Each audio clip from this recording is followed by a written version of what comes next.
ఎప్పుడు పులే లేడీని చంపుతుందా, లేడీ పులిని చంపదా? బాబు అది రేపు చూపిస్తాను, వెళ్ళి ఆడుకో. మీ బాబు ప్రాబ్లం ఏమిటో ఇప్పుడు నాకు అర్థమైందమ్మా. వాడిని ఏదైనా మెంటల్ హాస్పిటల్లో చేర్పించి ట్రీట్మెంట్ ఇప్పిస్తే. అలా చేస్తే నిజంగానే మెంటల్ అయిపోతాడు. పిల్లి ఏమీ చెయ్యదని తెలిసి దాన్ని మనం తరుగుతాం, పులి చంపుతుందని తెలిసి మనం పారిపోతాం.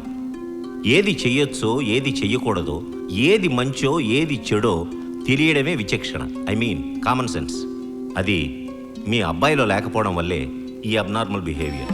అంటే వీడి జీవితాంతం ఇలాగే? నో, మీ అబ్బాయి కూడా అందరిలాంటి వాడే. కొందరికి 2 ఏళ్లకు మాటలు వస్తాయి, కొందరికి 4 ఏళ్లకు మాటలు వస్తాయి. అంతెందుకు, నా మట్టుకు నాకు 7 ఏళ్లకు మాటలు వచ్చాయట.